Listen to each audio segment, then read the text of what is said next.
کسی نے ایک سوال کیا کہ نفلی نماز میں سلام پھیرنے سے پہلے ہاتھ اٹھا کر دعا مانگنا صحیح ہے کیا؟ تو دیکھیے نفلی نماز کے اندر نماز پڑھ رہا ہے کہ نفلی نماز پڑھ رہا ہے، تو سوال یہ کیا اس کے اندر جو ہے سلام پھیرنے سے پہلے ہاتھ اٹھا کر دعا کرنا یہ درست ہے کیا؟ تو یاد رکھیے نفلی یا کسی بھی نماز میں سلام سے پہلے ہاتھ اٹھا کر دعا کرنا یہ بالکل درست اور جائز نہیں ہوگا۔ یاد رکھیے نفلی نمازوں میں یا جو نماز میں اللہ کے رسول صلی اللہ علیہ وسلم سے نماز میں دعا ثابت ہے، ان نمازوں میں سے جو نماز ہے اللہ کے رسول صلی اللہ علیہ وسلم نے یاد رکھیے فجر کی نماز میں دعا کروائی، اور یہ قنوت تھا جو اللہ کے رسول صلی اللہ علیہ وسلم تب کروایا جبکہ 70 حافظ جو صحابہ تھے، عالم جو صحابہ تھے، ان کو جھوٹ بول کر ایک قبیلے والوں نے دعوت دی کہ ہم کو اسلام سکھانے بھیجیے۔ جب ان کو بھیجا گیا تو ان لوگوں نے جو ہے ان تمام کے تمام لوگوں کا قتل کر دیا۔ تب نبی اکرم صلی اللہ علیہ وسلم نے ایک لمبے عرصے تک، روایتوں کے مطابق شاید 1 مہینے تک، اس قوم کی بد دعا کی جس نے جھوٹ بول کر صحابہ کو بلایا تھا اور ان کو شہید کیا تھا۔ تو پتہ چلا فجر میں قنوت ہو سکتی ہے، تو یہاں بہرحال کر سکتے۔ تو اس سے علماء لکھتے ہیں کوئی شدید مسئلے کے طور پر یا کوئی شدید آفت، کوئی شدید پریشانی اگر امت مسلمہ کو لاحق ہو تو فرض نمازوں میں بھی جو ہے دعا کی جا سکتی ہے، ٹھیک ہے۔ اور وہ دعا کی آداب میں سے ہاتھ اٹھانا ہے، تو ہاتھ بھی اس میں اٹھائے جا سکتے ہیں۔ لیکن سوال ہے کہ سلام سے پہلے، تو میں نے کہا سلام سے پہلے نہیں، تو آپ یہاں کر سکتے۔ دوسرا، نبی اکرم صلی اللہ علیہ وسلم قنوت کرواتے اور دعا کرواتے، وہ موقع ہوتا ہے جب آپ وتر پڑھتے، اور وتر کے اندر نبی اکرم صلی اللہ علیہ وسلم نے قنوت کروایا۔ تو وتر کی نماز کوئی پڑھتا ہے، اور وتر میں سمجھتا ہوں ہم سب جانتے ہیں وہ جو ہے رات کی آخری نماز ہوتی ہے، اور وہ 1 رکعت، 3 رکعت، 5 رکعت، 7 رکعت، 9 رکعت اور 11 رکعتوں تک نبی اکرم صلی اللہ علیہ وسلم ملتا ہے، وہ پڑھی جاتی ہے۔ تو اس کے آخری رکعت کے اندر رکوع سے پہلے یا رکوع کے بعد دونوں میں دعا کی جا سکتی ہے، اور چونکہ دعا کے اندر عمومی بات ہے، ہاتھ کا اٹھانا جو ہے یہ ادب ہے تو کیا جا سکتا ہے، ہاتھ نہ بھی اٹھائے تو اس میں انشاءاللہ کوئی مسئلہ نہیں۔ تو یہ بھی ایک مقام ہے جہاں انسان کر سکتا ہے۔ تیسرا مقام جہاں انسان نماز میں دعا کر سکتا ہے وہ مقام وہ ہے جس کے تعلق سے اللہ کے رسول صلی اللہ علیہ وسلم نے فرمایا بندہ سب سے قریب اللہ رب العزت سے سجدے کی حالت میں ہو، تو لہٰذا اس میں دعا مانگو۔ تو یہاں سجدے کی حالت میں بھی دعا کر سکتے ہیں۔ یہ سجدہ جو یاد رکھیے نفل نماز کا ہو سکتا ہے، کوئی اور نماز کا ہو سکتا ہے جو آپ فرض کے علاوہ پڑھ رہے ہیں، اس لیے کہ اللہ کے رسول صلی اللہ علیہ وسلم نے بہت ساری نمازوں میں دعا کی، لیکن آپ صلی اللہ علیہ وسلم کی کچھ دعائیں جو ہے جس کو کہتے ہیں وہ خاص تھی آپ کے لیے، وہ ہم لوگوں کے لیے نہیں تھی، یاد رکھیے۔ جیسا کہ صلاۃ الکسوف میں اللہ کے رسول صلی اللہ علیہ وسلم نے سورج گرہن کی نماز میں آپ نے نماز پڑھائی، اور نماز میں آپ آگے اور پیچھے ہوئے، لیکن ہم لوگوں کے لیے وہ مسئلہ نہیں ہے۔ اور جب آپ سے پوچھا گیا آپ نماز میں آگے چلے گئے پھر پیچھے بھی آ گئے، تو آپ نے فرمایا کہ جب میں نماز پڑھ رہا تو مجھے جنت دکھائی گئی تو مجھے اس کی ہرس ہوئی تو میں آگے بڑھ گیا، اور پھر بعد میں مجھے جہنم دکھائی گئی تو میں پیچھے ہٹ گیا۔ تو آپ کا معاملہ بہت ساری عبادتوں میں خاص تھا، یاد رکھ یہ نماز کے معاملے میں، لیکن ہم کو جو حکم دیا سجدے کی حالت میں ہم کر سکتے ہیں۔ تو لہٰذا ہم کوئی نفل نماز پڑھ رہے ہو، رات کی نماز ہو، دن کی نماز ہو، کوئی بھی نفل نماز ہو، اس کے سجدے میں ہم دعا کر سکتے ہیں۔ یاد رکھیے اس دعا کے تعلق سے علماء کی یہاں تک فتوے ثابت ہیں کہ یہ دعا جو آپ عربی زبان میں کریں، لیکن اگر وہ زبان نہیں آتی تو ہم کوئی اسی زبان میں بھی کر سکتے ہیں۔ تو لہٰذا آپ تہجد کو لے لیجئے، یا اشراق لے لیجئے، چاش لے لیجئے، اوابین لے لیجئے، کوئی 2 رکعت نفل آپ پڑھ رہے وہ لے لیجئے، اس میں آپ سجدے کریں اور سجدے کے اندر دعا کرنا ہے۔ یہاں ایک مسئلہ اور غلط فہمی لوگوں کی یہ ہوتی ہے کہ وہ نماز کے علاوہ ایک سجدہ کرتے ہیں، چونکہ حدیث میں بندہ سجدے میں سب سے زیادہ قریب ہوتا ہے، تو نماز کے علاوہ ایک سجدہ کرتے ہیں، پھر اس سجدے کے اندر جا کر پھر دعا کرتے ہیں۔ اور اس کا طریقہ یہ ہوتا ہے کہ نماز سے فارغ ہو جاتے ہیں، سلام وغیرہ پھیر کے پھر سجدے کی کیفیت کرتے ہیں، لیکن سجدے جیسا نہیں کرتے۔ سجدے میں ہاتھ ہم یوں رکھتے ہیں اور سجدہ کرتے ہیں، تو وہ لوگ ہاتھ یوں رکھ کے سجدہ کرتے ہیں، سر رکھتے ہیں، اور بولتے ہیں اس لیے کہ یہ دعا والا سجدہ ہے، ڈیفرینشیٹ کرنے کے لیے۔ بہت سی بار آپ نماز میں دیکھتے ہوں گے لوگ کھڑے رہتے، ایک آدمی سجدہ کر رہا جانے کی جگہ نہیں، دوسرا بولتا ارے چلو، اس کے ہاتھ سے پہچان لیتا کہ یہ سجدہ نماز کا نہیں ہے اس کا، تو یوں کرتے ہیں۔ یہ بدعت ہے، یاد رکھ یہ سنت سے عمل ثابت ہی نہیں ہے۔ جو سجدے میں دعا کرنے کا حکم ہے وہ نماز کا سجدہ ہے، اور یاد رکھیے اس میں سب سے بہتر تو یہ ہے کہ عربی جو دعائیں آپ کو آتی ہو یا اللہ کے جو ثابت ہو آپ وہ کریں، وہ نہیں ہے آپ کو اپنا حاجت مانگنا ہے تو آپ عربی زبان میں کریں، لیکن اگر وہ زبان نہیں آتی تو ہم کو اسی زبان میں بھی کر سکتے ہیں۔ علماء کے بہت سارے فتاوی موجود ہیں کہ عربی زبان کا دعا کے معاملے میں خاص ہونا ضروری نہیں، خاص طور سے جب بندہ اپنی حاجت مانگتا ہے تو یہاں بھی بہرحال آپ کر سکتے ہیں۔ تو نماز میں، نفلی نماز میں سلام سے پہلے ہاتھ اٹھا کر دعا نہ کرے، اس کے بدلے سجدے کی حالت میں انسان اللہ سے سب سے قریب ہوتا ہے، تو لہٰذا پھر سجدے کے اندر آپ جائیں اور سجدے میں اللہ رب العزت دعا کریں، اور وہ نماز کا سجدہ ہے لہٰذا نفل نماز پڑھے، سجدہ کرے، سجدے کی تسبیحات کر لے۔ میں عموماً لوگوں سے کہتا ہوں کہ آخری سجدے میں یہ کام کرے تاکہ آپ کو پھر بھول نہ ہو جائے کتنی رکعتیں ہو رہی۔ کبھی آدمی ہوتا ہے اپنی دعا میں اتنا مشغول ہو جاتا ہے کہ رکعتیں بھول جائے، یا سجدہ کون سا تھا، پہلا تھا دوسرا تھا۔ بیٹر پارٹ یہ کہ اب آپ کا آخری سجدہ ہے، پہلی رکعت ہو گئی، دوسری ہو گئی، آپ کا دوسری رکعت کا دوسرا سجدہ ہے، اب اس کے بعد آپ کو سیدھا اٹھنا ہے، قاعدہ کرنا ہے، تو لہٰذا اس معاملے میں آپ آخری سجدے میں، بہرحال سجدے میں ہے کبھی بھی کر سکتے ہیں، بس میں اپنی طرف سے ایک مشورہ دے رہا تھا، تو آپ جو ہے سجدے کے اندر جو ہے آخری سجدے میں بہرحال دعا کریں۔ یہ دعا عربی زبان یا اپنے الفاظ میں کی جا سکتی ہے۔ بس ایک بات یاد رکھیں، اللہ کے رسول صلی اللہ علیہ وسلم نے رکوع اور سجدے میں قرآنی آیتیں پڑھنے سے منع کیا، تو علماء لکھتے ہیں کہ رکوع اور سجدے میں قرآنی آیتوں والی دعائیں بھی نہیں پڑھنا چاہیے، اس وجہ سے کہ اللہ کے رسول نے قرآنی آیتوں کو سجدے اور رکوع میں پڑھنے سے منع کیا۔ بہت سارے لوگ بولتے قرآن ہے کیوں منع کیا، واللہ عالم، یہ نبی اکرم صلی اللہ علیہ وسلم نے حکم دیا ہے۔ آپ کوئی حکم دیتے تو ظاہر سی بات ہے اپنے دل سے نہیں دیتے، اللہ رب العزت نے آپ کو ذریعے وہی بتایا ہی ہوگا، تو ظاہر سی بات ہے اللہ کے منع کیا۔ صحابہ سے کوئی تفصیل ثابت نہیں کہ انہوں نے کبھی پوچھا کیوں آپ منع کر رہے ہیں کہ ہم سجدے میں اور رکوع میں آیتیں نہ پڑھیں، بس آپ نے فرمایا اور صحابہ نے نہیں پڑھی، تو لہٰذا اگر آپ دعائیں کر بھی رہے عربی میں تو قرآنی دعائیں آپ بہرحال نہ کریں۔ اس کے علاوہ میں یہ بھی کہہ سکتی ہوں بہت ساری دعائیں اللہ کے رسول صلی اللہ علیہ وسلم رکوع میں سبحان ربی العظیم کے علاوہ، اس کے بعد سمیع اللہ لمن حمیدہ کے بعد ربنا لک الحمد پڑھنے کے بعد، اس کے علاوہ آپ نے سجدوں کے اندر سجدے کی جو دعائیں پڑھنے کے بعد، سجدے سے اٹھنے کے 2 سجدوں کے بیچ میں بھی کئی دعائیں ثابت ہیں، اس کے بعد دوسرے سجدے کے بعد بھی کئی دعائیں ثابت ہیں، اور اس کے بعد پھر اللہ کے رسول مطلب اس طرح سے کئی الگ الگ اس میں، یہاں تک کہ قاعدے میں بھی نبی اکرم صلی اللہ علیہ وسلم بہت ساری مختلف دعائیں کیا کرتے تھے۔ ہم لوگ تو دعائیں معصورہ کے نام سے ایک ہی دعا پڑھتے ہیں انڈین پاکستانی، بٹ اللہ کے رسول صلی اللہ علیہ وسلم سے کئی دعائیں ثابت ہیں جو آپ قاعدے میں بھی کیا کرتے تھے، ان دعاؤں کو بھی آپ پڑھیں، اس کا ترجمہ بھی دیکھیں، ہو سکتا ہے آپ کا حاجت مسئلہ اس کے اندر انشاءاللہ مل جائے، تو بس پھر تو وہی کر لیا کیجیے، اس میں ڈبل فائدہ ہے، ایک تو نفل نماز، اس میں دعائیں وہ جو سنت سے ثابت ہیں وہ کرنے کا انشاءاللہ اجر ہی کچھ اور ہوگا، تو لہٰذا ان تمام جگہوں پہ ہم انشاءاللہ نماز کی حالت میں دعائیں کر سکتے ہیں۔ کسی نے ایک سوال کیا ناپاک، تو اپنی حاجت کو پوری کرانے کا طریقہ میں بتا رہا ہوں، 2 رکعت نفل پڑھیے، اس کے بعد اللہ سے مانگنے کے ادب بھی بتا دیتا ہوں، حالانکہ اس میں نہیں ہے لیکن بتا دیتا ہوں ادب کیا ہے مانگنے کا، ورنہ یہ ادب بھی ہم بھول جاتے ہیں۔ آپ صلی اللہ علیہ وسلم نے ایک بار دیکھا ایک شخص آیا، اس نے 2 رکعت نماز پڑھی، اس کے بعد اس نے دعا مانگی اور چلے گیا، آپ نے کہا نہیں ہوئی۔ پھر ایک شخص آیا، 2 رکعت نماز پڑھی، اس کے بعد اللہ کی حمد و ثنا کی، اللہ کے رسول پر درود بھیجا اور پھر دعا کی، آپ نے کہا قبول ہو گئی۔ تو دعاؤں کے آداب کیا ہے؟ نماز پڑھا آپ نے 2 رکعت نفل، اس کے بعد سب سے پہلے اللہ کی حمد و ثنا کیجیے۔ اب اللہ کی حمد و ثنا کیا ہے؟ کوئی بھی سورہ فاتحہ پڑھی حمد و ثنا ہے، سورہ اخلاص پڑھی حمد و ثنا ہے، تعریف کیجیے اللہ کی، آیت الکرسی پڑھی حمد و ثنا ہے، خاص الفاظ کوئی ثابت نہیں، رسول اللہ جو پڑھنا چاہے پڑھی، ہوگی حمد و ثنا۔ رسول پر درود کیا ہے؟ اللہم صلی علی محمد، درود ابراہیم پڑھ لیجیے، پھر کہیے اپنی دعا، اے اللہ مسئلہ فلاں مسئلہ، ایسی دعا کیجیے، اور اس میں بھی یہ دعا کیا کیجیے ہمیشہ، ورنہ ایسا نہ ہو کہ ہم اپنے بد دعائیں اپنے لیے مانگے، دعا سمجھ اے اللہ میرے لیے خیر اور بہتر ہو، اس دین کے لیے، میرے معاش کے لیے اور میری آخرت کے لیے، تو قبول کر۔ اس میں بھی اگر آپ جلد بازی کرنی ہے اللہ یہ ہونا چاہیے، تو کبھی کبھار دعا کی شکل میں بد دعا مانگتے ہیں اپنے لیے، تو ہم سمجھ رہے ہیں یہ بہتر ہے، کل کو پتا چلا نقصان دیتی، ایسی دعا کیجیے اللہ اگر میرے دین کے لیے، معاش کے لیے، آخرت کے لیے عافیت ہو، اچھا ہو تو نزدیک کر، مجھے اس سے نزدیک کر، یا اگر میرے دین اور معاش اور آخرت کے لیے برا ہو تو اس سے مجھے، ایسی دعا کیجیے۔ ورنہ کبھی کبھار ہم دعائیں تو مانگتے اللہ کو، لیکن درخت تو بد دعائیں رہتی اپنے لیے، ہم کو تو نہیں معلوم یہ اچھا ہے برا ہے، بس مانگ رہے یہی چھونا، جب دے دیتا ہے تو پھر بولتے ہیں یار میرے ساتھ کیوں ہوا، تو آپ نے ضد ایسی کی، آپ بہتر انداز سے اللہ سے، تو اس کے ادب کیا ہے؟ اللہ کی حمد و ثنا، رسول اللہ پہ درود، اور اپنی حاجت کا پھر اللہ کے سامنے رکھنا، اور اللہ کو اس معاملے میں سپرد کر دینا، تو بہتر جانتا ہے، میں تو مانگ رہا ہوں، بہتر ہے تو مجھے دے دے، اگر میرے لیے چیز بہتر نہیں تو مجھے دور کر دے۔ اور دعاؤں کو پکے الفاظ میں مانگنا چاہیے، یہ بھی ایک ہم سے غلطیاں ہوتی ہیں، رسول اللہ فرمایا دعاؤں کو پکے الفاظ میں مانگو، اے اللہ تو یہ چاہے تو ایسا کر دے، نہیں مانگنا اللہ کو، کون اس کے اوپر کون ہے جو اس کو چاہے گا، اللہ کے اوپر کوئی اتھارٹی جو تو چاہے گا تو اس کی، اے اللہ اگر بہتر ہے تو یہ میرے لیے کر دے، پکے الفاظ، سمجھے؟ رسول اللہ فرمایا دعائیں پکے الفاظ میں کیا کرو، کچے الفاظ میں نہیں، اے اللہ اگر تو بہتر سمجھے تو کر دے، کیوں؟ اللہ کو معلوم ہے کیا بتا، اگر اللہ بہتر ہو تو کر دے، تو بہتر سمجھے تو کر دے، کیوں؟ بہتر ہو تو کر دے، بہتر نہیں ہے تو مت کر، پکا الفاظ، کچے الفاظ مت ادا کیجیے، ایسے الفاظ مت ادا کیجیے ڈاماڈول والے ہو، یہ تو اللہ کے اوپر رسول اللہ فرماتے کوئی حاکم تھوڑی ہے جو طے کرے گا، تو چاہے تو، چاہت کیا ہے؟ اللہ تو سمجھے بہتر تو کر دے، نہیں سمجھے بہتر تو میرے لیے برا ہے تو دور کر دے۔ رسول اللہ دعائیں پکے الفاظ میں مانگا کرو، یہ مت کہا کرو تو چاہے تو فلاں، تو چاہے تو اللہ کے اوپر کوئی تھوڑی اتھارٹی ہے جو اس کی چاہت اور نہیں چاہت، پکے الفاظ میں اللہ بہتر ہو تو کر دے، نہیں بہتر ہے تو دور کر دے، بس ختم، ایک دم بہترین الفاظ، پکے الفاظ، کچے الفاظ میں نہ کرے، ٹھیک ہے؟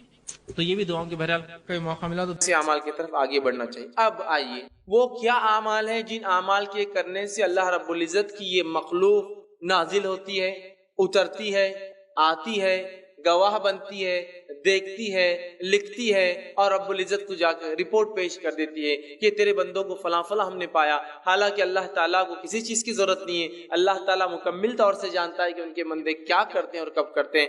پھر بھی اللہ رب العزت نے چونکہ انہیں ہم پر گواہ بنا دیا ہے, یہ آ کر اللہ کو رپورٹ دیتے ہیں. تو آئیے چند اعمال, میں یقیناً آج پورے وہ عمل نہیں رکھ سکوں گا جن اعمال کی وجہ سے یا بدولت فرشتے اترتے ہیں, لیکن انشاءاللہ ان میں سے کچھ اعمال ضرور رکھوں گا. اور جو عمل میں نے خاص چنے ہیں یہ وہ عمل ہے جو کرنے میں کوئی بہت محال نہیں ہے, مطلب بہت خطرناک والے عمل نہیں رکھ رہا ہوں کہ فرشتے فلاں کے لیے آ جائیں گے. یہ وہ اعمال ہے بہت چھوٹے ہیں. چھوٹے سے مراد ہماری مشقت کے اعتبار سے, اللہ کے نزدیک بہت بڑے اس لیے تو فرشتے اتر رہے ہیں, لیکن ہماری مشقت اور تکلیف کے اعتبار سے بہت چھوٹے ہیں, لیکن اللہ کے بعد بہت درجہ رکھتے ہیں. تبھی تو اللہ رب العزت ان کم مشقت والے اعمال پر فرشتوں کو نازل کر دیتا ہے. تو میں نے چن کے چند اعمال آپ کے سامنے رکھوں گا, لیکن یقیناً یہ پورے اعمال نہیں ہیں. ان اعمالوں میں سے کچھ اعمال ہیں جن عمل کے کرنے سے, جن عملوں کے اور نیک عمل کے کرنے سے فرشتے اترتے ہیں, گواہ بنتے ہیں, دیکھتے ہیں, جو کہ برکت کا, رحمت کا, اللہ کی رضا کا اور انشاءاللہ عزیز سفارش کا ذریعہ بھی بنیں گے روز قیامت. ٹھیک ہے, برکت آئیں گی, رحمت آئیں گی, سفارش کریں گے. ٹھیک ہے, تو بہرحال آئیے وہ چند اعمال ہم دیکھتے ہیں. سب سے پہلا عمل جس عمل کے کرنے سے فرشتے نازل ہوتے ہیں, فرشتے آ جاتے ہیں, وہ عمل کیا ہے؟ ٹھیک, تو سب سے پہلا عمل یہ ہے جس کے کرنے سے انشاءاللہ عزیز فرشتے نازل ہوتے, وہ ہے کہ باوضو سونے سے فرشتے نازل ہوتے. سونے کو انسان جا رہا ہے, کیسے سونا ہے؟ وضو کے ساتھ سونا ہے. بہت مشقت کا کام نہیں, سوائے کسی کے پاس اگر پانی نہ ہو تو. ٹھیک, ورنہ کوئی مشقت کا کام نہیں. انسان نے وضو کیا, اور آج کل تو الحمدللہ میں سمجھتا ہوں ہیٹر کے ساتھ ساتھ کولر بھی ہوتے ہیں حمام کے اندر, کی ٹھنڈا پانی بھی ہو اگر گرمی زیادہ ہو تو, اور گرم پانی بھی ہو اگر سردی زیادہ ہو تو مشقت کم ہوتی ہے. لیکن ہو سکتا ہے کبھی مشقت ہو یا پانی نہ ملے, تو انسان اگر وضو کر کے سوتا ہے اور اگر اس حدیث کے عمل کے مطابق کہ اس سے تو فرشتے نازل ہوتے ہیں, تو پھر میں سمجھتا ہوں یہ بہت ہی جو ہے نیکی کا اور برکت کا باعث بنتے ہیں. چونکہ فرشتے ہر کسی کے لیے نہیں آتے, بات یاد رکھ لیجیے, یہ بات بھی بہرحال یاد رکھ لیجیے, فرشتے ہر کسی کے لیے نہیں اترتے ہیں. جن سے رب راضی ہوتا ہے, آیت ہم دیکھ چکے, جن سے رب راضی ہوتا ہے انہی کے لیے اترتے ہیں. تو لہٰذا باوضو ہو کر جو شخص سوتا ہے فرشتے اس کے لیے اترتے ہیں اور نازل ہوتے ہیں. صحیح الجامع کی روایت ہے, نبی اکرم صلی اللہ علیہ وسلم فرمایا, عبداللہ بن عباس رضی اللہ عنہما اس کے راوی فرماتے اور کہتے ہیں, اللہ کے رسول صلی اللہ علیہ وسلم فرمایا اور کہا, ان جسموں کو پاک کرو, ان جسموں کو پاک کرو, صاف کرو, دھو, اس کا معنی ہے پاک کرو, اللہ تعالیٰ تمہیں پاکیزگی عطا فرمائیں گا. اگر جسموں کو پاک کرو گے تو اللہ پاکیزگی اعمال کے اعتبار سے, سوچ اور وچار کے اعتبار سے بھی انشاءاللہ عطا فرمائیں گا. تو اسلام میں پاکیزگی بڑی اہم چیز ہے. اور جب میں پاکیزگی کی بات کر رہا ہوں تو اپنے گھر کے حد تک کی پاکیزگی کی بات نہیں ہو رہی ہے. پاکیزگی اپنے جسم کی, پاکیزگی جہاں ہم رہتے ہیں اس کی, پاکیزگی ہمارے محلوں کی, پاکیزگی جو ہمارے شہروں کی, اور پاکیزگی ہمارے ملکوں کی. ظاہر ہونا چاہیے کہ ہاں یہ مسلمان ہے اور یہ ایک پاک باز قوم ہے, اس لیے کہ ان کا دین انہیں ہر چیز میں صاف ستھرائی کا حکم دیتا ہے. اور اسلام اتنا پاکیزہ دین ہے, میں آپ کو کیا بتاؤں کہ نبی اکرم صلی اللہ علیہ وسلم جب کھانے کے لیے جاتے تو آپ ہاتھ کو دھویا کرتے, ہاتھ کو دھویا کرتے, مطلب کھانے سے پہلے ہاتھ دھونا یہ اتنا اہم عمل ہے. یہ میں اس لیے آپ کو رکھ رہا ہوں کہ دنیا کے اندر یونیسیف کی طرف سے یا ورلڈ ہیلتھ آرگنائز ہو کے طرف سے ایک دن دنیا بھر میں منایا جاتا ہے, ہینڈ واشنگ ڈے, تاکہ لوگ عادی ہو ہاتھ دھو, چکے اکثر لوگ بغیر ہاتھ دھوئے کے کھانا کھاتے ہیں, اور اکثر بیماریوں کی وجہ سائنسی اعتبار سے بغیر ہاتھ دھوئے کے کھانا کھانا ہے. تو ایک دن ہے پورا سال میں منایا جاتا ہے, صرف ہاتھ دھونا سکھایا جاتا ہے اس دن. ہمارے دین نے تو سکھا دیا کہ ہمارے ربی تو 5 وقت وضو کے علاوہ, غسل کے علاوہ کھانے سے پہلے ہاتھ دھوتے, اور صفائی پاکیزگی کا تو یہ معاملہ ہے. تو ان جسموں کو پاک کرو, اللہ تمہیں پاکیزگی عطا کرے. جو بندہ بھی طہارت کی حالت میں سوئے, یقیناً ایک فرشتہ اس کے ساتھ رات بسر کرتا ہے. جو انسان وضو کے ساتھ طہارت کے ساتھ سوئے تو اس کے لیے ایک فرشتہ رات بھر ساتھ بسر کرتا ہے. جب بھی وہ شخص رات کی کسی وقت کروٹ لیتا ہے, ادھر سے ادھر یا ادھر سے ادھر ہوتا ہے, تو فرشتہ کہتا ہے, اے اللہ اپنے بندے کو اس کو معاف فرما دے, یقیناً یہ وضو کر کے سویا تھا. سبحان اللہ, وضو کر کے سویا, رات میں کروٹ لے رہا ہے, آرام اس کو مل رہا ہے, ایک فرشتہ تعینات ہے رات بھر دیکھ رہا ہے. جب بھی اس نے کروٹ بدلی وہ اللہ سے دعا کرتا ہے, اللہ اس کی مغفرت کر دے، اس کو بخش دے، وجہ یہ وضو کر کے سویا تھا، تیرا پاکیزہ بندہ ہے۔ دیکھیے کتنی بڑی بات ہے، صرف وضو کر کے۔ اور یہ وضو کر کے سونا یاد رکھیے اس حالت میں بھی ہے کہ اگر آپ کو غسل نہ بھی ہو تو، اس لیے کہ وضو ایک مستقل عبادت ہے، غسل ہونا نہیں ہونا ایک دوسری چیز ہے۔ حالانکہ غسل اگر نہ ہو تو وضو سے آپ عبادت نہیں کر سکتے، لیکن وضو خود عبادت ہے۔ نبی اکرم صلی اللہ علیہ وسلم جنابت کی حالت میں ہوتے، جنوبی ہوتے، لیکن آپ جو اپنے بیویوں سے ملتے تو سونے سے پہلے آپ نے فرمایا اگر غسل نہ کر سکے تو وضو کر لیا کرو، اس لیے کہ جنوبی مطلب جو آدمی جنابت کی حالت میں ہوتا، بیوی سے ہم بستری کیا ہوا ہوتا ہے، فرشتے اس سے دور بھاگتے ہیں، لیکن وضو کرنے سے نزدیک آ جاتے ہیں، تو وضو کر کے آپ سو، وضو مستقل عبادت ہے۔ تو وضو کا معمول رکھیے، وضو سے سویا کیجئے، غسل ہو نہ ہو، عورتیں ناپاکی کر لیکن وضو کر کے سوئے۔ حدیث میں وضو کرنے والے کی فضیلت ہے۔ انسان جنابت کی حالت میں وضو کر کے سوئے، اس لیے کہ وضو کرنے والے کی کروٹ کروٹ پر فرشتہ کھڑا ہے، انتظار کر رہا ہے، کروٹ لی وہ دعا کر رہا ہے، فائدہ تو ہمارا ہم نہیں لے رہے اور ایک فرشتہ ہمارے لیے مغفرت کی دعا کر رہا ہے۔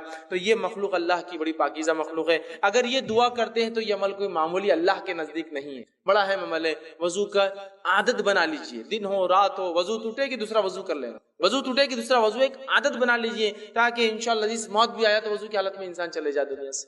تو بڑی اہم چیز یاد رکھیے، تو وضو کا معاملہ رکھیے۔ اور ان لوگوں کے لیے اس میں بہت بدبختی کی علامت ہے جو طہارت سے دن میں بھی رہتے تو رات میں کیا وضو کر کے سوئیں گے، بدبختی ہے نا، ظاہر سی بات ہے، ایسے لوگوں کے لیے فرشتے تھوڑی آئیں گے، شیاطین ساتھ رہیں گے ان کے، تو ہے نا۔ تو بہرحال اتنی بڑی فضیلت وضو کی آتی ہے۔ دوسرا وہ کام جس کے کرنے سے فرشتے نازل ہوتے ہیں، فرشتے اترتے ہیں، دعائیں کرتے ہیں، اور ظاہر سے فرشتوں کا اترنا یہ بہت سارے معنوں میں لیا جا سکتا ہے۔ دعا کرتے ہیں، مغفرت کی دعا کرتے ہیں، رحمت کی دعا کرتے ہیں، برکتیں لاتے ہیں، نصرت اور مدد کرتے ہیں، ٹھیک ہے، بہت سارے معنی ہو سکتے ہیں اس کے، ان کے اترنے کے، کئی چیزیں یہ کر سکتے ہیں اگر یہ اترتے ہیں تو۔ تو یہاں دوسری چیز جس چیز کے کرنے سے حدیث میں آتا ہے کہ فرشتے نازل ہوتے ہیں، اس چیز میں سے ایک چیز ہے اہل ذکر کی مجالس، ایسے لوگ جو اللہ کا ذکر کرتے ہیں ان مجالس کو بھی فرشتے گھیر لیتے ہیں، مطلب ان کے لیے نازل ہوتے، اترتے ہیں، نہ صرف اترتے ہیں بلکہ گھیر لیتے ہیں۔ آئیے تھوڑا سا حدیث کو جو کہ بخاری کی روایت ہے، میں حدیث کے پورے الفاظ آپ کے سامنے رکھنے کی کوشش کرتا ہوں کہ کیا فائدے اللہ کے ذکر مجلس کے، اور اللہ کے رسول نے لعنت بھیجی ایسی مجلسوں پر جو اللہ کے ذکر سے شروع اور ختم نہیں ہوتی ہے۔ تو آئیے سنیے بخاری کی روایت، آپ سے فرماتے ہیں اللہ تعالیٰ کے کچھ فرشتے ایسے ہیں جو ذکر کرنے والی مجلسوں کو، مجلس مطلب کچھ لوگ بیٹھے اللہ کے ذکر سے ہر بار مراد نہیں کہ آپ بیٹھ کے سبحان اللہ انشاءاللہ ماشاءاللہ کہتے رہے، بلکہ اس کا معنی یہ جہاں بھی اللہ کا ذکر ہوتا ہے، بات ہوتا ہے، تو آپ فرماتے ہیں ذکر والوں کو تلاش کرتے ہوئے جو ہے راستوں میں گھومتے پھرتے رہتے ہیں۔ جب وہ کسی ایسی جماعت کو، ایسی مجلس کو پاتے ہیں جو اللہ کا ذکر میں مصروف ہوتی ہے تو وہ ایک دوسرے کو پکار کر کہتے ہیں آ جاؤ، جو کام کے لیے آئے تھے یہاں ہو رہا ہے۔ وہ اللہ فرشتے اپنی پیٹرولنگ پہ نکلے ہوئے گھوم رہے ہیں، تلاش کر رہے ہیں لوگ، جیسے ان کو اپنے ٹارگٹ آڈینس مل گیا فوراً کہا چلو سب آ جاؤ، ادھر ایک کام ہو رہا ہے جس کے لیے ہم گھوم رہے تھے۔ پکارتے اور کہتے ہیں کہ ادھر آؤ، یہاں تمہاری حاجت جو چیز کے لیے نکلے طلب کی چیزیں وہ یہاں ہے۔ وہ اہل مجلس کو آسمانی دنیا تک اپنے پروں سے ڈھانپ لیتے ہیں، اور اتنے جمع ہوتے ہیں چونکہ ان کو پر ہوتے ہیں، اور ایک پر ایک تہبت ہے پہلے آسمان تک چلی جاتی ہے ان کی جو ہے تعداد، اتنا گھیرتے ہیں اس مجلس کو کہ یہاں جہاں ذکر ہو رہا ہے وہاں سے لے کر فرسٹ اسکائی تک، پہلے آسمان تک بولے مجلس کو اپنے پروں سے ڈھانک لیتے ہیں۔ جب وہاں سے فارغ ہو کر جو ہے اللہ کے پاس جاتے، مجلس ختم ہو گئی وہ اللہ کے پاس چلے گئے اپنا کام کر کے، چونکہ ان کا کام یہی ہوتا ہے صرف ذکر والوں کی مجلسوں کو نوٹ کرے اور چلے جائے۔ تو وہ جو ہے ان کا رب ان سے پوچھتا ہے، حالانکہ اس کو سب پتا ہوتا ہے، اللہ پھر بھی ان سے سوال کرتا ہے، حالانکہ اللہ کو حاجت نہیں، اسے پتا ہے کہ کیا ہوا تھا، سوال کرتا ہے اور جو ہے وہ پوچھتا ہے، اللہ تعالیٰ کہتا ہے میرے بندے کیا کہہ رہے تھے، کیا کر رہے تھے وہ؟ تو فرشتے جواب دیتے ہیں وہ تیری تسبیح، تکبیر، تحمید اور تمجید بیان کر رہے تھے، تیری بزرگی، پاکیزگی، بڑائی بیان کر رہے تھے وہ لوگ۔ پھر اللہ تعالیٰ ان سے پوچھتا ہے کیا انہوں نے مجھے دیکھا ہے؟ کیا وہ لوگ جو میرے بارے میں اتنا کچھ کر رہے تھے کیا مجھے دیکھا ہے؟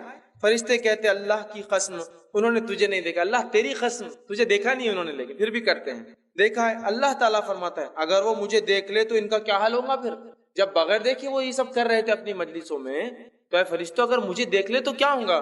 تو فرشتے جواب دیتے فرماتے ہیں، فرشتے عرض کرتے ہیں اگر وہ تجھے دیکھ لے تو تیری اس سے بھی زیادہ عبادت کرنے لگیں گے۔ اگر دیکھ لے، جب نہیں دیکھا تو اتنی کر رہے تھے، اے اللہ اگر دیکھ لے تو بہت کریں گے۔ آگے یہ ہوتا ہے اس سے بھی زیادہ تیری بزرگی جو ہے اور اس کی جو بڑائی بیان کریں گے، پاکیزگی بیان کریں گے۔ تو اللہ تعالیٰ سوال کرتا ہے وہ کیا مانگ رہے تھے؟ ان کا سوال کیا تھا جو چیز مانگ رہے تھے؟ فرشتے فرماتے جواب دیتے ہیں وہ تجھ سے تیری جنت مانگ رہے تھے. انسان ظاہر سی بات ہے دنیا میں کوئی بھی عمل کیوں کرتا ہے؟ جنت کا متلاشی طلبگار ہوتا ہے. تو وہ تجھ سے تیری جنت مانگ رہے تھے. اللہ تعالیٰ فرماتا ہے اور کہتا ہے کیا انہوں نے میری جنت دیکھی ہے جو مانگ رہے تھے مجھ سے؟ تو فرشتے کہتے ہیں اللہ تیری قسم انہوں نے جنت دیکھی نہیں ابھی. اللہ فرماتا ہے اگر دیکھ لے تو وہ کہتے ہیں اگر وہ جنت دیکھ لے تو کیا ہی حال ہوگا ان کا. پھر مطلب اور بڑھ چڑھ کے کریں گے. اگر ایک انسان کو یہ کہا جائے کہ یہ ملیں گا 10ویں پاس ہو جاؤ تو گاڑی دلائیں گے, گاڑی آئی نہیں ہاتھ میں تو خوشی کی لہر دوڑ اٹھتی. تو اللہ پوچھتا ہے کیا جنت دیکھی ہے کیا انہوں نے؟ تو وہ فرشتے کہتے ہیں اللہ تیری قسم جنت نہیں دیکھی. تو اللہ پوچھتا ہے اگر دیکھ لے تو کیا حال ہوگا ان لوگوں کا؟ تو وہ جو ہے اسے اگر دیکھ لے تو اس کے لیے ان کی حرص طلب اور شدید ہو جائیں گے. اللہ اگر تو دکھا دے تو بہت شدت سے وہ اعمال کریں گے جس اعمال کی وجہ سے تو جنت دیتا ہے. بہت شدید طلب ان کی بڑھ جائیں گی اور اس میں ان کی رغبت اور زیادہ ہو جائیں گی. اللہ تعالیٰ پوچھتا ہے وہ کس چیز سے پناہ مانگ رہے تھے؟ چلو مانگ تو جنت رہتے لیکن کس چیز سے میری پناہ چاہتے تھے؟ تو فرشتے کہتے ہیں عرض کرتے ہیں وہ جہنم کی آنکھ سے تیری پناہ مانگ رہے تھے اللہ. تو اللہ تعالیٰ سوال کرتا کیا انہوں نے جہنم کو دیکھا ہے؟ تو فرشتے جواب دیتے ہیں فرماتے ہیں عرض کرتے ہیں تیری قسم ہے اللہ انہوں نے جہنم کو ابھی دیکھا نہیں ہے. اللہ تعالیٰ فرماتا اگر دیکھ لے تو کیا حال ہوگا؟ تو فرشتے کہتے ہیں اگر دیکھ لے تو اس سے کہیں زیادہ اور بھاگیں گے اور دوڑیں گے اور عمل کریں گے. مطلب جنت بھی دیکھیں گے تو بھاگیں گے, جہنم بھی دیکھیں گے تو نیکی کی طرف بھاگیں گے, گناہوں کو مطلب چھوڑ دیں گے, دوڑیں گے. فرمایا اللہ تعالیٰ پھر فرماتا ہے بس میں تمہیں اس بات کا گواہ وٹنس بناتا ہوں. اب تم نے یہ سب کہہ دیا, رپورٹ دے دی, تو بس میں اب تمہیں اس بات کا گواہ بناتا ہوں کہ میں نے ان تمام کو جو اس مجلس میں بیٹھے ہیں بخش دیا, مغفرت کر. قاسم فرماتے ہیں جو فرشتوں کا اللہ یہ کہتا ہے اس مجلس میں سے, فرشتوں کی مجلس میں گروپ میں سے ایک کہتا ہے, ایک فرشتہ سوال کرتا ہے اللہ آپ سب کو بخش دے رہے, تو سب کو معاف کر دے رہا ہے مجلس میں. حالانکہ اس مجلس میں کچھ ایسے بندے تھے جو ایسا جا رہے تھے, جاتے جاتے 2 منٹ آ کر بیٹھ گئے, مطلب تھوڑی دیر آ کر بیٹھ گئے. ان کی نیت بھی نہیں تھی, ان کا کوئی انٹینٹ نیت بھی نہیں تھی کہ اس مجلس میں خاص آئے اس کے لیے سفر کرے, بس ایسے گزر رہے تھے. کسی نے دیکھا مجلس چل رہی ہے, آئے مجلس میں بیٹھے, کچھ باتیں مجلس میں سن لی, ٹھیک ہے. تو اللہ رب العزت جواب دیتا ہے اس فرشتے کو جو سوال کرتا ہے ایک تو نیت سے نہیں آیا تھا, بس یوں ہی بیٹھ کر چلا گیا اور تو نے تو سب کو معاف کر دیا ساری مجلس میں.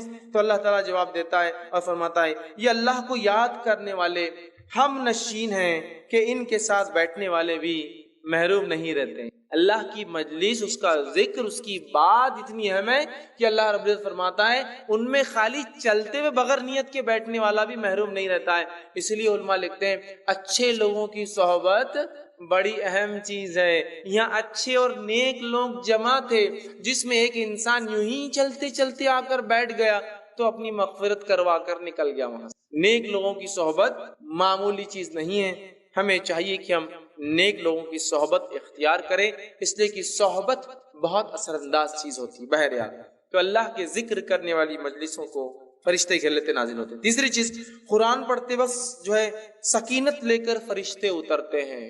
تیسرا کام جسے کرنے سے فرشتے اترتے ہیں وہ کیا ہے؟ قرآن کا جو ہے قرآن کی تلاوت. صحیح مسلم کی روایت ہے, نبی اکرم صلی اللہ علیہ وسلم فرماتے اور کہتے ہیں ایک شخص سورہ کہف پڑھ رہا تھا اور اس کے یہاں جو ہے 2 لمبی رسیوں سے اس نے اپنا گھوڑا باندھ رکھا تھا.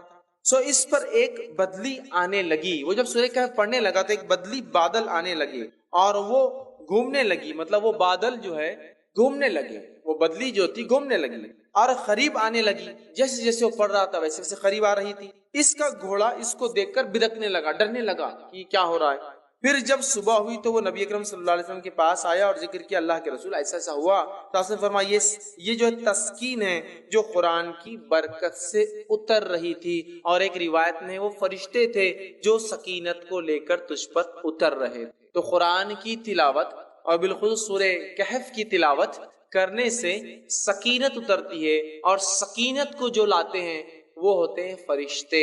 تو اگر کوئی انسان تلاوت قرآن کرتا ہے تو سکینت طاری ہوتی ہے. اللہ ہم پر رحم کرے. ہمارے گھروں میں تو قرآن کبھی کبھار کھلتا ہے. اگر پوچھا جائے, میں آپ سے بدگمانی نہیں کر رہا ہوں لیکن ایک عام سوال, عام بات کہہ رہا ہوں, کسی سے پوچھا ہے آخری بار قرآن کب پڑھے تھے؟ تو دادا کا انتقال ہوا تھا نا, تو تب نکلا تھا. اب کب ہوگا؟ تو اب انتظار کر رہے ہیں, کوئی اور جائیں گا تو پڑھ دیں گے پھر اس کے لیے. یہی حالت ہے. آخری بار کہاں وہ انتقال ہوا تھا؟ نہیں، اس کے علاوہ ہاں وہ جب گھر بنائے تھے نہ، جب پڑھ لیے تھے، اس کے بعد ہاں جب نئی دکان بنی، مطلب یاد بھی ہوتا صدیوں سالوں کا رہتا، 10 سال پہلے دکان کھلی تو جب پڑھے تھے، پھر دادی مرے یا دادا مرے تب پڑھے تھے، پھر نئے گھر بنا تو تب پڑھے تھے، گویا قرآن صرف رسم کے طور پر رہ گیا. یا پھر خوب جھگڑا ہو جائے، اپنے طرف اپنے حق کی بات ہو تو پھر قرآن پڑھ لیتے تھے، وہ قرآن میں لکھا ہوا ہے، اپنے خلاف ہو تو پھر نہیں، وہ سب ٹھیک نہیں، جو چل رہا ہے اس کو ماننا پڑے گا. تو قرآن سے آج دوری ہے. صرف قرآن پڑھنے والے کے لیے اگر سکینت اور فرشتے اترتے ہیں تو پڑھ کر عمل کر کے اس کو دوسروں تک پہنچانے والوں کے لیے کیا کیا نہیں ہوتا ہوں. اگر سٹارٹنگ میں یہ حال ہے تو جب شروعات اس درجے کی ہے تو خاتمہ کس انداز کا ہوگا، یہ اندازہ لگا لیجئے. اسی طرح فرشتے جن لوگوں کے لیے اترتے ہیں ان میں سے ایک ہے مسجد میں قرآن پڑھنے اور پڑھانے والوں پر فرشتے نازل ہوتے ہیں. ایک تو قرآن پڑھنا عام، مسجد میں پڑھنا مطلب مسجد ایسی جگہ ہے جہاں اللہ کا ذکر کرنا چاہیے اور قرآن اس میں سب سے افضل ہے، یاد رکھیں بہت افضل ذکر. تو لہٰذا مسجد میں اگر قرآن پڑھے اور پڑھائے، پڑھنے اور پڑھانے والوں کے لیے فرشتے نازل ہوتے ہیں. ابو ہریرہ رضی اللہ عنہ حدیث کے راوی فرماتے ہیں اور کہتے ہیں، یہ صحیح مسلم کی روایت ہے، جو شخص، میرا حدیث لمبی ہے اس کا خالی وہ ٹکڑا رکھتا ہوں، جب لوگ اللہ تعالیٰ کی کتاب پڑھنے اور پڑھانے کے لیے اللہ تعالیٰ کے گھروں میں سے کسی گھر میں جمع ہوتے ہیں تو ان پر اللہ تعالیٰ کی رحمت اترتی ہے جو انہیں ڈھانپ لیتی ہے، فرشتے انہیں گھیر لیتے ہیں اور اللہ تعالیٰ فرشتوں میں ان کا ذکر کرتا ہے. تو جب مسجد میں قرآن پڑھا جاتا ہے تو نتیجہ یہ نکلتا ہے کہ اس کے نتیجے میں فرشتے نازل ہوتے ہیں کہ تو قرآن پڑھا جا رہا ہے اور جو ہے اس کو گھیر لیتے ہیں اور اللہ تعالیٰ فرشتوں میں ان لوگوں کا ذکر کرتا ہے جو مسجد میں قرآن پڑھتے یا دوسروں کو پڑھاتے ہیں. ٹھیک ہے، تو ہمیں ایک معمول بنانا چاہیے کہ اللہ کے گھروں میں اللہ کی کتاب پڑھی جائے، اور بالخصوص چونکہ ہم لوگ عربی زبان نہیں جانتے، اس کا ضرور اہتمام ہو کہ ہمارے مسجدوں یا گھروں میں جب قرآن پڑھا جائے تو ترجمہ بھی ساتھ پڑھا جائے، اور ہو سکے تو ایک قدم اور آگے بڑھ کے تفسیر بھی ضرور پڑھی جائے. اس میں کھلے طور سے کہتا ہوں جو بہتر لگتا ہے پڑھیے آپ کے نزدیک، میں کوئی نام بھی نہیں لیتا ہوں، بس اللہ کی کتاب کو کھولیے، چونکہ اللہ کی کتاب کی خصوصیت ہے. علامہ ابن تیمیہ رحمہ اللہ فرماتے ہیں کہ جب کوئی شخص قرآن کی غلط تفسیر کرتا ہے تو اگلی آیتیں فوراً اس کو رد کر دیتی ہے. تو اس لیے ہمارا ایمان اور عقیدہ ہے کوئی اس کی غلط نہیں کر سکتا جب بھی پکڑا جاتا ہے، اور کہیں نہ کہیں لوگ نکل کر پھر صحیح چیز کی طرف آتے ہیں. میں کہتا ہوں پڑھیے تو صحیح، عادت تو ڈالیے نا، تم کون سی جماعت کے بل کون سا پڑھنا، ارے جو تم کو پسند ہے بھیا، میں بولتا بھی نہیں ہوں، شروعات تو کرو، پڑھو تو صحیح. نماز پڑھو تو کوئی یہ نہیں بول سکتا نماز پڑھو کا معنی ایکسرسائز کرو، نماز ہی بولیں گا نا. شروع تو ہو، لگو تو صحیح اس کتاب سے، تعلق تو جوڑو، حق کی طرف پہنچ جاؤں گی. لیکن حالت یہ ہے کہ کتاب کھلتی ہی صدیوں میں ہے. کسی گھر میں جا کے کہہ دیا ذرا قرآن لاؤ تو بولتا رہے قرآن لاؤ، بولے تو اللہ سیڑھی لاؤ. آپ بولتے قرآن لاؤ، بول رہے میں تم سیڑھی، وہ اوپر رکھا ہوا رہتا ہے نا، وہ وہاں تو سیڑھی لگتی ہے اس کے لیے، وہ تو لیڈر کے بغیر اوپر چڑھ بھی نہیں سکتے ہم. ٹھیک ہے، سیڑھی لا کے اس کو پورا وہ آپ کے ایئر کلینر سے پورا اس کو صاف کرنا پڑتا چونکہ صدیوں کی دھول ہے. پھر وہ نکل کر آتا اور پھر پڑھا جاتا، پھر تعریف بھی ہوتی ہے ہمارے سگڑ دادا نے وہ لائے تھے تب کا ہے. ارے میرے بھائی سبحان اللہ، اتنے دن کا بچا کیوں وہ قرآن استعمال ہو کے، چونکہ دنیا کے اوراق میں پڑ جاتے ہیں، استعمال کر کے ختم کر دینا تھا، نہ لانا چاہیے تھا. رکھا کیوں کہ اللہ کی کتاب گائیڈ بک جو کتاب رہنمائی دیتی دنیا میں، اس کو اتنا صاف ستھرا کیوں رکھا؟ پڑھ کے اس کو جو استعمال کرو، اس کے اوراق ڈھیلے ہوں گے، پھٹ جائیں گے، نئے لانا پڑیں گے. اور یہ مطلوب بھی یاد رکھیے، قرآن کو پھاڑنا نہیں، پڑھنے سے اس کتاب کی حالت ہو جاتی ہے نا. دیکھیے جو قرآن بچے طالب علم حافظ بنتے ہیں ان کے قرآن کی حال دیکھیے کیسے جاتے ہیں، پڑھنے سے اب پیچھے کا ورق پڑ جاتا ہے، سامنے کے 4 صفحے پڑ گئے، بیچ کے ورق. کیوں؟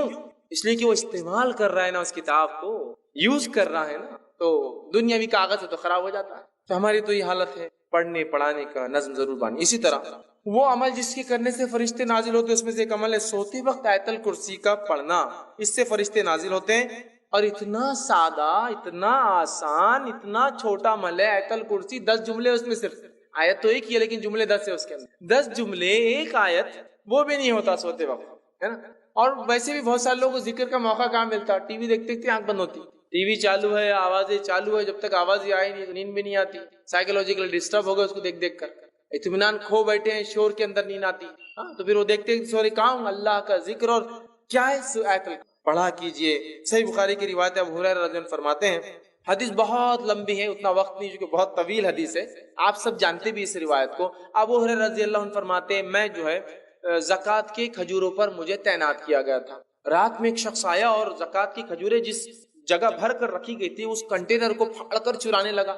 میں نے جا کر پکڑا اور کہا کہ اب صبح اللہ کے رسول صلی اللہ علیہ وسلم کے پاس لے جاؤں گا، کھجور چرا رہے تھے، زکوٰۃ کا مال چرا رہے تھے۔ تو کہا نہیں میرے بیوی بچے بہت بھوکے، میں کل نہیں آؤں گا، تم چھوڑ دو میرے کو۔ کہا ٹھیک ہے اب کل نہیں آنا، چھوڑ دیتے، چونکہ رحم کھا کر کہ یار بیچارہ بھوکے بچے بھی، چلو ٹھیک ہے۔ صبح اٹھتے ہیں فجر میں، کہتے اللہ کے رسول کر رہا تھا ایک آدمی آیا تھا کھجور چرا رہا تھا، پھر آپ نے کہا کیا ہوا؟ تو کہا وہ بولا بیوی بچے بھوکے تو میں نے لے جانے دیا۔ تو کہا ابو ہریرہ آج پھر آئیں گا وہ؟ کہ اللہ کے رسول اس نے تو کہا لیکن کہ نہیں آئیں گا، لیکن کہا آج آئیں گا۔ ابو ہریرہ رضی اللہ عنہ فرماتے اب تو میں مستعد تھا، چونکہ آپ نے بول دیے تھے اب آئیں گا تو بس شور آنے ہی والا ہے۔ میں کھڑا تھا اور آیا وہ پھر چرا تھا، پھر میں نے پکڑا، کہا آج تو گیا، اب تو لے جاؤں گا آپ سب کے سامنے اور صبح ذلیل کروں گا، چوری کر رہا تھا۔ تو کہا نہیں میرے بھی بچے بھوکے تھے، میں پریشان تھا، اب کل نہیں آؤں، یہ وعدہ رہا۔ کہا ٹھیک ہے چلے جاؤ، رحم کھا لیا۔ تیسرے دن پھر یہ ہوا، دوسرے دن آپ سب کے پاس فجر میں ملے، آپ نے فرمایا کیا ہوا رات؟ تو کہا اللہ کے رسول صلی اللہ علیہ وسلم آپ نے کہا تھا وہ آیا اور میں بالکل تعینات تھا، پھر کہاں ہے؟ تو کہا میں نے چھوڑ دیا رحم کھا کر۔ کیوں؟ تو بولے وہ اس کی بیوی بچے بھوکے تھے، پھر میرے سے بڑی آہ بکا کرنے لگا، گزارش ہے۔ کہا ابو ہریرہ آج پھر آئیں گا۔ کہا آج پھر تو کہاں جانے والا؟ تو ابو ہریرہ فرماتے ہیں میں نے سوچ لیا کہ آج تو اس کو نہیں چھوڑوں گا، گیا آج۔ تیسرے دن پھر آیا، پکڑا، کہا آج کوئی ریکویسٹ نہیں، کوئی گزارش نہیں، کوئی بات نہیں چلنے والی، 2 دن سے تم آ رہے ہو۔ تیسرے دن آیا، کہا اب نہیں، تو کہا آج چھوڑ دو، اب نہیں آؤں گا، میں ایک بات تمہیں ایک کلمہ سکھا دیتا ہوں، اگر اس کلمے کو پڑھ لو تو فرشتہ ایک آسمان سے نازل ہوتا ہے جو رات بھر فجر تک تمہاری حفاظت کرتا ہے اور شیاطین سے دور بھاگ جاتے ہیں۔ کہا کیا ہے؟ تو کہا سوتے وقت جو ہے آیت الکرسی پڑھ لینا۔ صبح ہوئی، فجر کی نماز پڑھی، نبی اکرم صلی اللہ علیہ وسلم ملاقات ہوئی۔ کہا ابو ہریرہ تمہارے خیری کا کیا ہوا، آیا تھا؟ تو کہا آج بھی آیا تھا۔ کہا کہاں ہے؟ تو کہا میں نے آج بھی چھوڑ دیا اس کو۔ تو کہا کیوں؟ تو کہا اس نے ایک کلمہ مجھے سکھا دیا جس کلمے کے بارے میں اس نے یہ کہا کہ اس کو پڑھنے سے رات بھر ایک فرشتہ اترتا ہے، نازل ہو کے حفاظت کرتا ہے، میں نے چھوڑ دیا۔ تو کہا ابو ہریرہ یہ بات اس نے سچ کہی ہے، اور تم جانتے وہ کون تھا؟ تو کہا اللہ اور اس کے رسول زیادہ جانتے، مجھے تو نہیں پتا۔ کہا وہ شیطان تھا، وہ ہمیشہ جھوٹ بولتا ہے لیکن یہ بات اس نے سچی بولی ہے، یہ سچ بولا اس نے، باقی وہ جھوٹا ہے، بہت بڑا شیطان تھا۔ تو دیکھیے آپ، شیطان دور ہو جاتا ہے آیت الکرسی پڑھنے سے، فرشتہ رات بھر حفاظت کرتا ہے۔ اب لوگ پریشان ہیں حفاظت کے لیے، مال کی، دولت کی، ہے نا، بہت ساری چیزوں کی، آیت الکرسی پڑھیے، بہت سیدھے اور سادے اصول دیے گئے۔ میں سمجھتا ہوں فرشتوں کی سیکیورٹی اور ان کا نازل ہونا، اس سے بڑی کوئی سیکیورٹی نہیں ہو سکتی، سمجھ رہے آپ؟ ان کا آ جانا، کسی کے لیے تعینات ہو جانا، اس سے بڑا کچھ نہیں ہو سکتا۔ لیکن اب مسئلہ یہ ہم لوگوں کا کہ بات سمجھ میں نہیں آتی۔ اب ایک سین تصور کیجیے کہ سمجھ لیجیے ایک شخص آپ کے سامنے آ رہا ہے اور اس کے پیچھے 2 پولیس والے چلتے ہوئے آ رہے ہیں، ملنے کی ہمت کرتے آپ، بہت بھاری آدمی دکھ رہا، وہ پولیس ساتھ چل رہی نا، اس کو تو کوئی ہاتھ بھی نہیں لگا سکتا کہ وہ پولیس والے ساتھ رہتے، سادے پولیس والے۔ اب پولیس والے جن کے پاس بندوقیں لگی ہوئی ہو، اس کا تو مقام بڑھ گیا نا، اسٹین گنس ہو اور بڑھ گیا، AK-47 لے کے اس کے پیچھے جا رہے، اور بڑھ گیا پولیس سے ہٹ کر ٹوپی صرف بدل جائے، ٹوپی کے بدلے کالا کپڑا ہو تو بہت خطرناک آدمی دکھ رہا ہے۔ اتنی بڑی سیکورٹی، ٹوپی نہیں سر پہ، وہ سر پہ کفن باندھا ہوا آدمی اس کے ساتھ گھوم رہا۔ کمانڈوز جو ہوتے ہیں وہ کفن باندھے ہوئے نا، ان کا یہ مقصد ہے کہ اب جان بھی جائے تو کوئی مسئلہ نہیں، ارے ٹوپی نہیں تو مطلب بہت بڑا آدمی دکھ رہا ہے، سمجھے نا، اندازہ ہوتا ہے۔ اب اندازہ لگائیے فرشتہ کھڑا ہے آپ کے لیے رات بھر، اللہ تعالیٰ کی ایک مخلوق جس کی طاقت، حیت، کیفیت، توانائی ایسی ہے کہ یہ روایت میں آتا ہے کہ ایک فرشتہ جو خبر میں قرآن جو نہیں پڑھتا تھا اس کو جو سزا دینے پر متعین رہیں گا، وہ 1 گز لوہے کا اٹھائیں گا سلاخ اور اٹھا کے دم ماریں گا ایک آدمی پہ جس نے قرآن نہیں پڑھا تھا دنیا میں، خبر میں اتنے زور سے وہ آدمی چلائیں گا اور اس کا سر ریزہ ریزہ بن کے ہوا میں اڑ جائے گا کہ تمام مخلوق زمین و آسمان کی سوا جن اور انس کو چھوڑ کر اس کی چیخ کو سنیں گی۔ تو آپ نے کہا کہ وہ فرشتے کے بارے میں معلوم ہے تم کو، وہ گز جو مارتا ہے وہ گز کا ویٹ کیا ہے؟ صحابہ نے کہا نہیں ہم کو نہیں پتا کیسے مارتا ہوں گا ویٹ۔ تو کہا وہ 1 گز اگر اٹھا کر دنیا کے سب سے بڑے پہاڑ پر ماری جائے تو پہاڑ کو پاؤڈر میں تبدیل کر دیں گا، ذرات میں، اتنا ویٹڈ اور اتنا خطرناک وہ پنچ ہوتا ہے، ٹھیک ہے، وہ پڑے گا گز، اور اس گز کو پہلے سے لے کر آخری انسان اور پہلے سے لے کر آخری جن سب بھی مل جائے تو اس کو ہلا بھی نہیں سکتے جگہ سے، اتنا ہیوی گز صرف ایک فرشتہ اٹھاتا ہے۔ طاقت بتا رہا ہوں میں ان کی کتنی ہوتی ہے، فرشتے سارے انسان اور جن بھی مل جائے تو وہ گز کو موو نہیں کر سکتے جگہ سے، جو وہ اٹھا کر ماریں گا اس کو قیامت تک قرآن نہیں پڑھنے والے کا میں نے اس لیے کہا نا دنیا میں بیڑا غرق، خبر میں بیڑا غرق، آخرت میں بیڑا غرق. اور بہت سارے لوگوں قرآن سے بڑی عجیب دشمنی پال رکھی ہے، ایسی عجیب دشمنی کہ قرآن پڑھنے کے بولے کاٹے کھڑے ہوتے ان کی آنکھ، اور شیطان کے بدلے اعوذ باللہ من الشیطان نہیں پڑھے تو یہ بھاگ جاتا نکل کے. بھاگنا تو شیطان چاہیے نا، اعوذ باللہ، یہ بھاگ جاتا نکل کے. رکو قرآن پڑھے تو گمراہ ہو جاتے باہر. ارے بھائی قرآن کی نہ قرآن پڑھنے سے گمراہ ہو جاتے. دیکھو تو کتنے لوگ گمراہ ہو گئے قرآن پڑھ کے، انہوں کیسی باتیں کر رہے، انہوں کیسی کر رہے. اب انہیں کچھ پڑھے نہیں، اللہ کچھ پوچھنے والا نہیں اپنے سے. حالت ہی ہے اپنی، ہم پڑھتے نہیں، اللہ پوچھے گا بھی نہیں ہم سے. اللہ